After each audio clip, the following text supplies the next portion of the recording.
Good morning, class. Today we are going to start with the first chapter, the last lesson. ये हमारे pro section का first chapter है और ये कब की बात है इसमें बताई गई है 1870 और 71 की, जब पर्शियन जो थे, जो जर्मनी के लोग थे, वो जो है फ्रांस के ऊपर अटैक कर रहे थे और कंटिन्यूसली एक वार जो थी उनके बीच में चल रही थी और वार से रिलेटेड जो भी खबरें होती थी वो अपने लोगों तक पहुंचाने के लिए उन्होंने क्या करा था, हर एक चौराहे चौराहे पर एक बुलेटिन बोर्ड लगा रखा था। बुलेटिन का मतलब होता है न्यूज़ और बोर्ड का मतलब तो आपको बताइए, एक बोर्ड लगा रखा था जिसके ऊपर आपको जो भी ताज़ा खबर होती थी वो वहाँ पर चिपका दी जाती थी और वहाँ पर आके लोग जो है उसको पढ़ के जाते थे, क्योंकि ये उस जमाने की बात है जब बहुत ज़्यादा न्यूज़पेपर्स एडिशंस नहीं हुआ करते थे और सब तरफ न्यूज़पेपर नहीं पहुंचा करते थे, है ना। तो वो लोग क्या करते थे, ऐसे इस अपने इंफॉर्मेशन जो भी देनी होती थी वो वहाँ पर पेस्ट कर देते थे।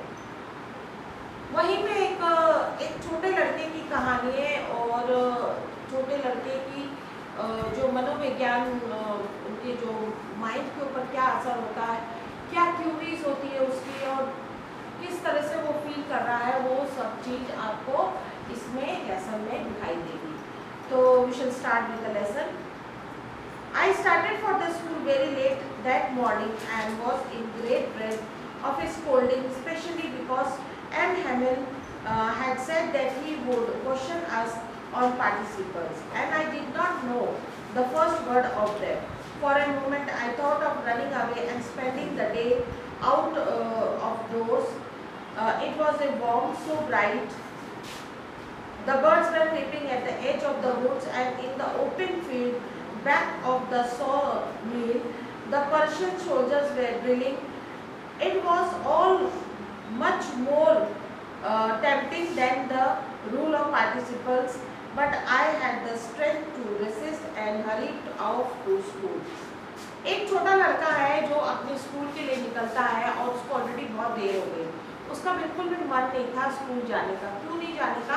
क्योंकि जो उनकी जो फ्रेंच की टीचर है मिस्टर एम हेमिल, वो उनसे पार्टिसिपल्स पे क्वेश्चंस पूछने वाले थे। कुछ होमवर्क दे रखा था उन्होंने कि ये पढ़ के आना और मैं इसके ऊपर आपसे जो हूँ क्वेश्चन पुट अप करूँगा, और इसने वो सब कुछ नहीं करा था और इसको कुछ भी नहीं आता था।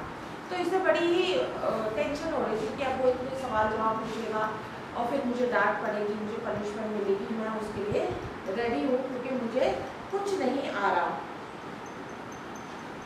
लेकिन उसका बिल्कुल मन नहीं था। उसको एक मन उसका क्या कर रहा था कि हम जो है out of the door, outdoor मतलब बाहर, क्योंकि वहाँ पर बाहर के देशों में हर वक्त मौसम जो है ब्राइट नहीं होता। हमेशा जो है स्नो पड़ती होती है, हमेशा ठंड पड़ती होती है और कभी कभी वहाँ पर जो है सुहावना मौसम होता है, जैसे हमारे यहाँ पे गुलाबी ठंड बोलते हैं ना हम लोग, ऐसा कभी कभी यानी कि सूरज की रोशनी उनको नसीब होती है और उस समय फिर चिड़ियाँ, जो ज़्यादा ठंड होती है तो सब पक्षी भी अपने अपने घोंसले में छुप के रहते हैं, लेकिन जब ऐसा वार्म वेदर होता है तो वो सब उड़ के आते हैं, बाहर घूमते हैं, फिरते हैं। तो मुझे इतना अच्छा मौसम हो रहा है, मेरा मन कर रहा है मैं बस घूमता रहूँ। वुड्स मतलब जंगल में मैं चला जाऊँ, वुड्स को बोलते जंगल। वुड मतलब होता है लकड़ी, WOOD का मतलब होता है लकड़ी, लेकिन वुड्स का मतलब होता है, अगर S भी लगा दिया तो उसका मतलब होता है जंगल। आ रही बात समझ में? उसका जंगल को दूसरा वर्ड क्या बोलते हैं? वुड्स S भी लगाते हैं, ठीक है। तो वो कहने लगा कि इतना अच्छा मौसम हो रहा है, वुड्स में जाऊँ, एकदम फील्ड ओपन रहेगी और या फिर मैं सॉमिल एक जैसे मिल्स होती है ना, उसके बैकग्राउंड में जहाँ पर पर्शियन लोग जो सोल्जर्स हैं वो ड्रिल का मतलब होता है अपने वो परेड करते होते हैं, तो वो देखने जाऊँ, मुझे और भी मज़ा आएगा, बजाय इसके कि मैं वहाँ पर जाकर पार्टिसिपल का लेसन करूँ। पर फिर भी वो अपने आप को जो है इकट्ठा करता है, बोलता नहीं मैं स्कूल के लिए चलता हूँ। When I passed the town hall, there was a crowd in front of the bulletin board. For the last 2 years, all our bad news had come from there. The lost battles, the draft, the order of the commanding officers, and I thought of my myself without stopping, what can be the matter now? कह रहे 2 साल से हमारे यहाँ जंग चली हुई है, कभी वो जीतते कभी हम जीतते, कभी कोई जो भी इंफॉर्मेशन अगर पब्लिक को देनी होती थी तो वो बुलेटिन बॉक्स में लिखते थे और वो बड़ी भीड़ लगी हुई थी बुलेटिन बॉक्स में। तो बोला अब क्या नया फरमान आ गया जो बुलेटिन बॉक्स के ऊपर भीड़ लगी हुई है। Then as I hurried by as fast as I could, the blacksmith master who was there with his apprentice reading the bulletin called after me, "Don't go so fast, Buck." Buck का मतलब होता है small बच्चा। You will get to your school in plenty of time. क्या लगे इतनी जल्दी जल्दी भागने की जरूरत नहीं है, आपके पास बहुत समय है अभी आप स्कूल पहुंचने के लिए। I thought he was making fun of me and reached Mr. M. Hamill's little garden out of the breath. मतलब वो सोचा कि मुझे मस्ती कर रहे हैं, मेरी मजाक उड़ा रहे हैं और मैं ऐसे दौड़ दौड़ के भागा कि मिस्टर एम हैमिल का जो गार्डन है, जो उनका कॉटेज था उसके पास जो गार्डन था तो मुझे बड़े हाँफता हुआ मैं वहाँ तक पहुँचा। Usually when school begins there was a great bustle which could be heard out the street. The opening and the closing of the desk lessons repeated in the unison very loud with our hands over the ears to understand better, and the teacher's great ruler rapping on the table. But now it was all so still. I had counted on the commotion to get to my desk without being seen, but of course that day everything had to be as quiet as Sunday morning. वो कहता है वैसे usually जब मैं जाता था तो हर तरफ से भी देखो स्कूल के बाहर से निकलते तो बहुत शोर होता है, कोई आवाज़ दे रहा है, कोई कुछ कर रहा है, कोई डेस्क को पीट रहा है, कोई कैसी कैसी आवाज़ें आती है। लेकिन आज जब मैं जा रहा हूँ तो बिल्कुल ऐसा क्वाइट लग रहा है जैसे संडे है, आज संडे है, संडे में तो कोई नहीं आता, तो आज ऐसा लग रहा है संडे है। और जैसे तैसे मैं वहाँ तक पहुँचा, कहाँ तक, अपनी क्लास तक।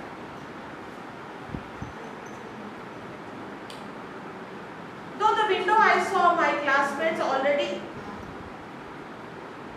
जब मैं पढ़ा रही हूँ ना तो आपके मुंह बिल्कुल बंद होने चाहिए। ओवर एक्टिंग और ओवर स्मार्टनेस बिल्कुल नहीं दिखाना, ना मुझे डिस्टर्ब करना। नहीं पढ़ना है, आप रेडी हो, बिल्कुल बाहर निकल जाइए।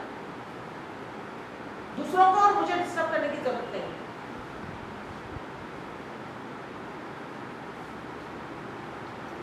Through the window I saw my classmates already in their places, and M. Hamill walking up and down with his terrible iron ruler under the arm. I had to open the door and go in before everybody. You can imagine how I blushed and how frightened I was. लेकिन मैंने खिड़की में से देखा तो मेरे सब दोस्त लोग जो हैं वो अपनी अपनी जगहों पर बैठे हुए थे, और जैसे ही मैंने सोचा कि मैं भी जाऊँ, और जो एम हेमिल थे जो उनके टीचर थे वो हाथ में डंडा, मतलब अपने आम में डंडा फंसाए प्राउड ले रहे थे, तो थोड़ा सा डरा हुआ भी था और थोड़ा सा उसको शर्म भी लग रही थी कि भाई सब बैठे और मैं अभी अचानक से क्लास में एंटर करूँगा। उसने दरवाज़ा खोला और वो क्लास में आया। But nothing happened. M. Hamill saw me and said very kindly, "Go to your place quickly, little friends. We were beginning to without you." वो कहने लगा, उसको तो अचंभा लगा कि भाई मिस्टर हैमिल ने तो मेरे को कुछ नहीं बोला, वरना टीचर तो डांटती है ना कि भाई लेट आए क्लास में, तो ये बोली मुझे कुछ नहीं बोला, बस मुझे बोला आओ बच्चे आओ जल्दी से बैठ जाओ, इसका नाम है फ्रेंड्स। तो बोले आओ बच्चे जल्दी से अपने बैठ जाओ, तो तुम्हारी बिगड़ी शुरू कर रहे थे। I jumped over the bench and sat down at my desk. Not till then, when I had got a little over my fright मतलब डर से थोड़ा ओवरकम करा था, did I see that our teacher had on his beautiful green coat, his frilled shirt and the little black silk cap, all embroidered, that he never wore except on inspection and prize days. अब उसने ना बड़े गौर से देखा कि जो mister हैमिल है वो बड़े अच्छे से ड्रेसअप होकर आए, जैसे रोज आते वैसे नहीं।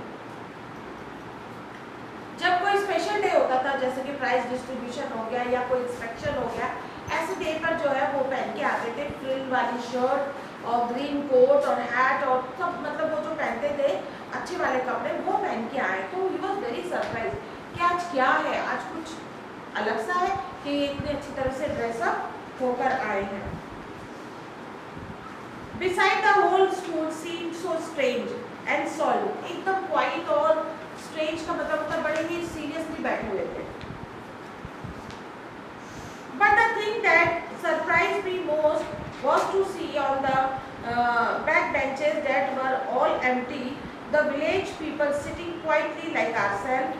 Old Hauser with his three cornered head, and former mayor and former postmaster, the several others besides. बोले यहाँ पर पीछे मुड़ के मैंने देखा जो बेंचें खाली पड़ी रहती थी, वहाँ पर बड़ी बड़ी लोग बैठे हुए थे, जैसे कि विलेज के जो अच्छे अच्छे लोग थे, पोस्ट मास्टर साहब बैठे हुए थे, मेयर साहब बैठे हुए थे, और ये सब लोग बैठे हुए थे। और ये लोग यहाँ पे क्यों बैठे थे, इसको बड़ा आश्चर्य लगा कि ये लोग सब लोग यहाँ पे क्यों बैठे हैं।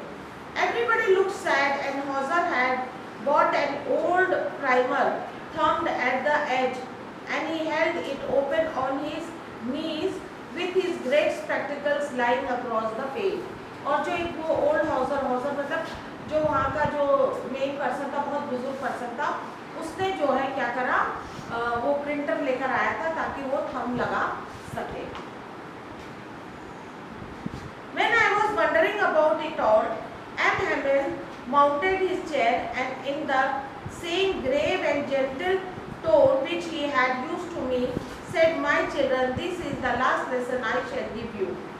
The order has come from the Berlin to teach only German in the schools of Alsace and Lorraine. The new masters comes tomorrow. This is your last French lesson. I want you to be very attentive." अब जो है disclose होता है वो उसको बोलता है कि बच्चों, ये मैं आज आपको जो हूँ फ्रेंच का आखिरी लेसन पढ़ा रहा हूँ। कल से जो हमारे मास्टर्स मतलब जो हम पर जिन्होंने कॉन्कर करा है, जिन्होंने हमको जीता है, हम पर जो है जीत लिया हमारे इस किंगडम को, फ्रांस को, जर्मनी ने, तो वो अपने नए जर्मन मास्टर भेजेंगे और वो आपको जर्मनी पढ़ाएंगे।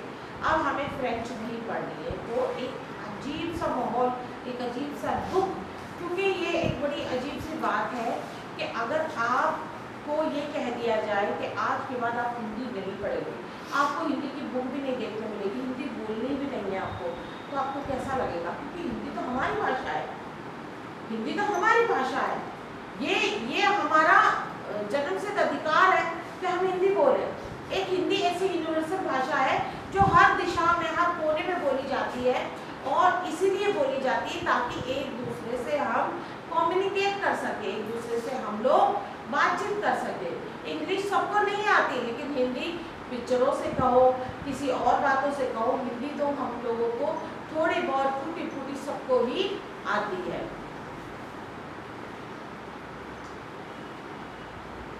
और उन्होंने ये कहा कि अब कल से जो हूँ मैं ये फ्रेंच लेसन नहीं पढ़ाऊंगा, तो आज मेरा लास्ट लेसन है, तो आप सब लोग बहुत अटेंटिव होकर पढ़ो। और इसीलिए वो लोग सब लोग भी आए थे, मेयर एंड ऑल, ताकि वो भी फ्रेंच को एक बार आखिरी बार पढ़ सके। What a thunderclap these words were to me. Thunderclap मतलब एक आसमान फट गया उसके ऊपर। भाई किसी को अगर ऐसा कहा कि अब आप गुलाम है, अब तो वो ही करोगे जो वो कहेगा, तो एक आसमान तो फटेगा ही आपके ऊपर। वो बच्चा जो इतना छोटा है, जिसको मतलब अभी इतनी अकल भी नहीं है, जिसको मतलब ये है कि भाई मगर इतना तो सबको अपनी चीज़ के लिए एक हमदर्दी ममता होती है, और वही उस बच्चे को हुई थी। हालांकि वो फ्रेंच पसंद नहीं करता था, हालांकि उसको ऐसा लगता था कभी फ्रेंच का पीरियड खत्म हो। तुम लोग भी शायद हिंदी पढ़ना बहुत ज़्यादा पसंद नहीं करते हो, लेकिन फिर भी अगर तुमसे कह दिया जाए कि भाई आज के बाद अब तुम नहीं पढ़ोगे और आज के बाद तुम मराठी पढ़ोगे, तो तुम लोगों को क्या लगेगा? है ना? समझ में आ रही बात? तो वो बच्चे की मनोवैज्ञानिक अगर तौर पे देखा जाए तो उसका साइकोलॉजिकल जो बैलेंस है वो बहुत डिस्टर्ब हो गया है। Oh, the riches that was what they had put up all the town hall. तो अब उसके समझ में आया कि पूरे टाउन हॉल पर जो वो बुलेटिन पे लिखा था वो ये लिखा था कि अब हम पर जो है जर्मन का अधिकार हो गया है। My last French lesson, why I hardly knew how to write. I should never learn any moral. I must stop there. Then, how sorry I was for not learning my lessons, for seeking birds, eggs, and going sliding on the Saar. My books that had seemed such a nuisance a while ago, heavy to carry. My grammar and my history of the Seine were old friends now that I couldn't give up. And M. Hamel, too, the idea that he was going away, that I should never see him again, made me forget all about his ruler and how cranky he was. अब एक ही पल में उसको ये लगने लगा कि ये जो मैं लेसन था फ्रेंच में पढ़ता हूँ, मैं कितना अपसेट होता था, इसे मैं पढ़ना नहीं चाहता था। मैं सोचता था इस बुकों को कहीं जला दूँ, इनको कहीं फेंक दूँ, इनको छुपा दूँ, उन्हें बिल्कुल पढ़ना नहीं चाहता। लेकिन एक पल तक मेरे को कोई लाइकिंग नहीं थी, लेकिन जैसे ही उन्होंने ये शब्द कहे तो उसकी लाइकिंग जो है बढ़ जाती है। और वो क्या करता है, वो उसके अंदर एक इतनी इच्छा शक्ति जाग जाती है कि मुझे तो फ्रेंच पढ़नी है। और वो अफसोस करने लगता है कि मैंने इतना समय गवा दिया, कितने अच्छे लेसन्स में पढ़ सकता था, कितने अच्छे तरीके से मैं फ्रेंच समझ सकता था, लेकिन मैंने सब कुछ गवा दिया, वो वक्त मैंने गवा दिया। और वो ग्रामर तो मुझे बिल्कुल पसंद नहीं थी, लेकिन आज मुझे ऐसा लग रहा है काश मैंने पढ़ ली होती तो मुझे कितना कुछ आता। और यहाँ तक कि जो एम हैमिल है उसको भी मिस करने लगा कि अगर ये चले जाएंगे तो फिर हम, भले वो कितने भी स्ट्रिक्ट है, बते कितना भी मारते पीटते, लेकिन फिर भी उनके लिए एक लाइकिंग उसके दिल में आ गई। Poor man, it was in humor of the last lesson that he had put on his fine Sunday clothes, and now I understood why the old men of the village were sitting there in the back of the rooms. It was because they were sorry that they had not gone to the school more. It was their way of thanking our master for his 40 years of faithful service and of showing their respect for the country that was there no more. वो कहने लगा अब मुझे समझ में आया ये जो पीछे वाले हैं ये क्यों बैठे हैं। वो इसलिए आए कि वो अपने मातृभाषा को, अपनी फ्रेंच लैंग्वेज को रिस्पेक्ट देना चाहते हैं, इनको रिस्पेक्ट देना चाहते हैं, किनको, मिस्टर हैमिल को रिस्पेक्ट देना चाहते हैं, क्योंकि मिस्टर हैमिल ने इतने साल, 40 साल की इनको सर्विस दी है, तो ये उनके लिए एक रिस्पेक्ट देना चाहते हैं। While I was thinking of all this, I heard my name called. It was my turn to decide. What would I not have given to be able to say that dreadful rule for the participles all through, very loud and clear and without one mistake. But I got mixed up on the first word and stood there holding on my desk, my heart beating and not daring to look up. वो जब ये सोच ही रहा था तो अचानक से उसका टर्न आता है कि नाउ यू विल डिसाइड, यानी you are going to read further. जब वो रीड करने लगा तो उसने इतनी अच्छी तरह से रीड करा विदाउट मेकिंग एनी मिस्टेक्स, और अच्छा से, ध्यान से, बहुत अच्छे से, लेकिन बस वो एक चीज़ नहीं कर पा रहा था कि वो ऊपर देख के मिस्टर हैमिल को देख सके, क्योंकि इतनी उसको करेज नहीं हो रही थी कि मैं उनको कैसे देखूं, कैसे फेस करूं।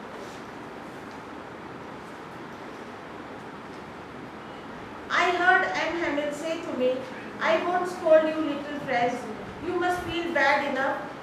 See how it is. Every day we have said to ourselves, Bah, I have plenty of time. I will learn it tomorrow. And now you see where we have come out. वो कहते हैं हर बार हम लोग ये कहते हैं हमारे पास बहुत समय है यार, बाद में पढ़ लेंगे, बाद में देखेंगे, हमें तो बहुत टाइम पड़ा है, अभी एग्जाम के लिए बहुत टाइम है, अभी बाद में पढ़ लेंगे। कब वो टाइम फ्री हो जाता है और कब ऐसा समय आ जाता है जब आपके पास टाइम नहीं है, वो हमारे सामने आ जाता है, वही वो उसको समझाता है। That's the great trouble with Alsace. She put off learning till tomorrow. Now those followers out three will have the right to say to you, how is it You pretend to be the Frenchman and yet you can neither speak nor write your own language. But you are not the worst poor little French. You have all a great deal to reapproach ourselves with. वो कहने लगा कितनी बड़ी एक दुख की बात है, हम फ्रेंच मैन हैं, मतलब हिंदुस्तानी, अगर हिंदुस्तान इंडियन मैन कहते हैं ना वैसे ही बोलो, फ्रेंच है तो बोलो अपने आप को फ्रेंच मैन कहते हैं, तो बोले हम फ्रेंच मैन हैं, बट कितनी बड़ी डिलेमा है ये हमारे लिए कि हम ना तो फ्रेंच बोल सकते और ना फ्रेंच पढ़ सकते हैं, मगर तुम जो छोटे बच्चे हो तुम लोग अपने पेरेंट्स के साथ घर में फ्रेंच बोल सकते हो। घर में आप क्या कर रहे हैं आपको दूसरे को कुछ पता नहीं, आप अपनी भाषा में ही घर पे बात करते हैं ना, आप कहीं पे भी रहते हो, अगर आप मलयाली हो तो आप मलयाली में ही बात करोगे। Your parents were not anxious enough to have you learn. They preferred to put you to work on the farm or at the mills, so as to have a little more money, and I have been to blame also. Have I not often said you to water my plants instead of learning your lesson, and when I wanted to go fishing, did I not give you a holidays? वो कहता है कि देखो तुम्हारे parents तो तुमको नहीं चाहिए कि वो जाकर तुम पढ़ाई करो, तुमको या तो फील्ड में या खेतों में लगा देंगे या मील में लगा देंगे। मैं भी तुम्हारे साथ कभी कभी ऐसा ही करता था कि मैं कहता था तुम लोग चलो लेसन छोड़ो, मेरे गार्डन को पानी दे दो। मेरे को जब फिशिंग के लिए जाना होता था तो मैं कहता था चलो आप तुम्हारी छुट्टी है, तो मैं भी कभी कभी ऐसा करता